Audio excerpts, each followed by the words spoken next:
Honor of these people, let me give you the following quote from Patricia Cross.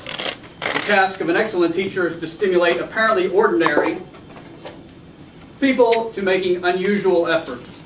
The tough problem is not in identifying winners, it is in making winners out of ordinary people.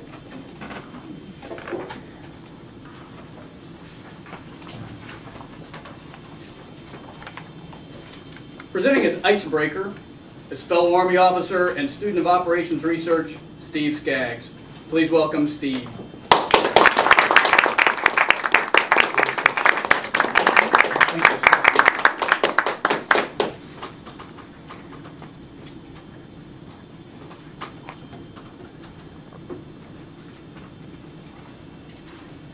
The title of my speech is Together by Ourselves, and I hope it's meritorious for everyone. In our stand-up routine, Lily Tomlin once said, "We're all in this together by ourselves." And I thought that was very appropriate because when preparing for this speech, I found myself by myself, kind of talking to myself about myself.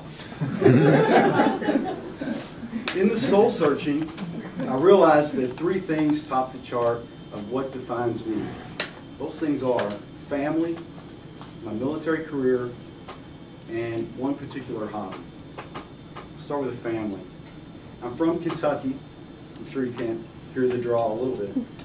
I'm from Kentucky. I've been married for over 7 years to my beautiful wife, Shani, who's from a small town up in Wisconsin. I have two boys, Kevin 6, Matthew 5, and they play sports, which is great for a dad, which is great for any parent. Because on any given Saturday, you'll find me amongst a whole lot of other very loud parents cheering for their child and also assisting the coach with instruction from the sidelines. I thought Brian would appreciate that. My military career spans almost 18 years at this point. 8.5 of those years were enlisted. I started out, I've had a variety of jobs. Started out as a field artilleryman, then I became a stringer. And a stringer basically travels around with different units as a journalist, documenting their mission and their training. That job, because I did a pretty good job, that job led into other things. Became an illustrator, became a public affairs representative for a brigade, and eventually I got a position as a writer with the Pulse newspaper, which was fantastic. My enlisted career ended, and I got commissioned as a finance officer. As a finance officer, I held a command position and several staff positions. One of the best staff positions was in 2003-2004 timeframe, where I led a team to do presidential and congressional finance inquiries for the soldiers that are over in the desert. And I answered all these pay inquiries, which had great impact because it helped change some of the finance problems for the soldiers and their families because of the disconnect of them being at war and not having connection with their families on the other side who had to manage the money for them. Now I'm pretty much in the latter part of my career, and when I graduate, if I graduate, with a degree in operations research, my next duty position will be at Fort Knox as an operations research staff officer for the recruiting command, which is great because this most likely will be the last tour of my career in Kentucky.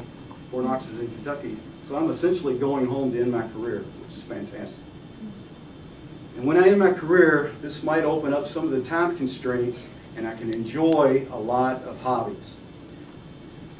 Golf, family, Sudoku puzzles, fishing, but there's one particular hobby that I really enjoy, and that's drawing.